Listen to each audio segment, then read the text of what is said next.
Hello, my name is Larry Arnn. I'm the president of Hillsdale College, which is honored to be working with the White House to produce these videos in honor of the 250th anniversary of the Declaration of Independence, the greatest political document in human history. Our college was founded in honor of that document. We encourage you to love it and to celebrate it. And to celebrate it, you should learn about it. We're going to talk about two things: the meaning and the structure of the Declaration of Independence. First question is, what does it mean? Things have causes. There's a classical account of the causes of things that include four. The efficient cause means whoever made it. The material cause means whatever it's made out of. The formal cause means what does it look like and how does it operate? And the final cause is what is it for? What love produces it? Declaration of Independence contains a lot of information about the formal cause of America in the middle, but its chief function is to provide the final cause of the country. What is the country for? And it begins very beautifully by explaining that. It says that any time in history, any people in history have a right under the laws of nature and of nature's God to form a nation according to purposes that they adopt. What are these laws of nature and nature's God? What does that mean? The Christian view is that God made nature. The classical view is that each being has a good, and the good and the being are the same thing.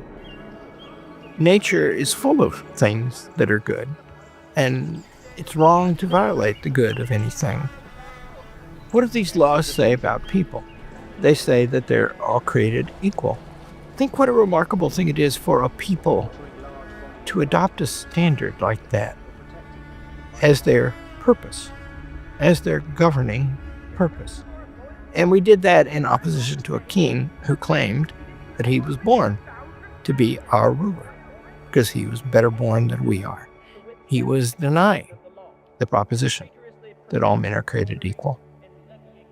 If you recognize this principle of equality and you recognize it properly, it will give rise to the most amazing diversity and difference among people, because it sets up a right of all of us to pursue our lives best we can, without impediment by kings and emperors.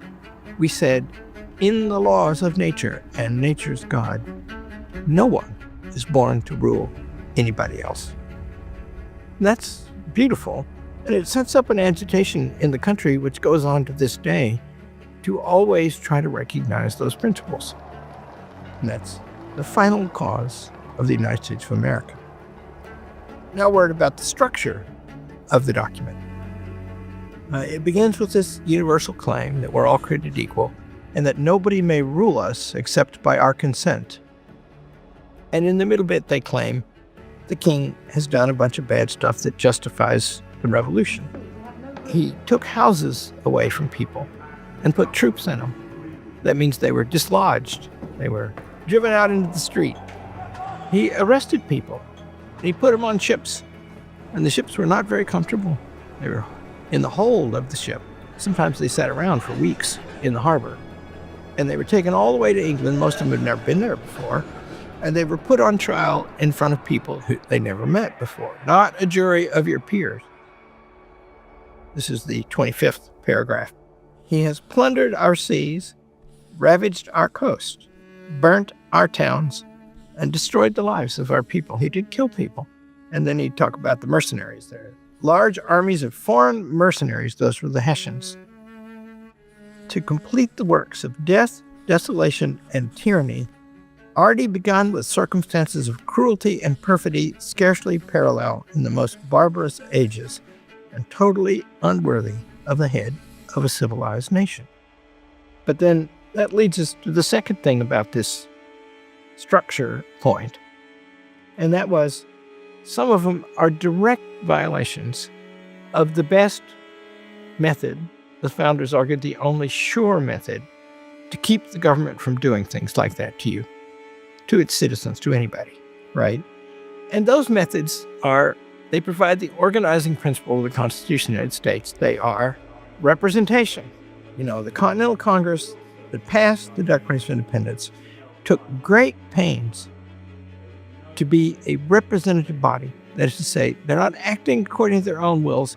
Somebody else, those who will be governed under this new government that they're creating, have appointed us to do this. We are acting for them. We have government by consent. And they say that the king is interfering with the legislatures that they had before. He dissolved several of them, and he prevented others of them from meeting. And those are all in these charges here, right? He has obstructed government by consent. Then he's messed around with the judicial branch. And that means that the legislature has to pass a law, and then the executive enforces only the laws that have been passed. And then when the law is applied upon any citizen, he has to be taken in front of a judge who's not dismissible by the legislature or the executive. And then the judge has to decide. That's called the independent judiciary. It's a terribly important thing. So the middle bit of the Declaration, these 28 paragraphs, is the second part of the structure of the Declaration of Independence. And the third part is a formal legislative act that makes the nation. It's passed by the Continental Congress. I should mention that God appears 4 times in the Declaration of Independence. He appears in the first sentence as the maker of the laws of nature and nature's God, the legislator. He appears in the beginning of the second paragraph as the endower of our rights as creator, the founder of everything. The last paragraph is personal. They refer to themselves for the first time. We, therefore, the representatives of the United States, we, in General Congress assembled. And then they appeal to somebody to judge whether they're right. And that person is not the King of England. It's the supreme judge of the world, the judicial branch. For the rectitude of our intentions, in other words, we swear we're doing what seems right, and we ask God to judge. In the name of the good people of these colonies. You can read it as a claim that the people of the colonies are good. You can read it as a claim that we're acting for the good ones. Or you can read it as the claim we have to remember to be good because we are assuming this authority now. Free and independent states, that they are absolved from all allegiance to the British Crown, and that all political connection between them and the state of Great Britain is and ought to be totally dissolved, and that as free and independent states, they have full power to levy war. Now we get to the hard thing. Conclude peace, contract alliances, establish commerce, and do all other acts and things which independent states may of right do. And then the beautiful last sentence. And this is where the executive branch comes in. Because, see, now it's war. And for the support of this declaration, with a firm reliance on the protection of divine providence. That's God as the executive branch. We mutually pledge to each other our lives, our fortunes, and our sacred honor. Only in the hands of God would all the powers of government be combined. Those men in that room, the same room where the Constitution would later be written by some of the same people, we mutually pledge to each other everything we've got. We Americans today owe those people. We should learn about them. Thank you.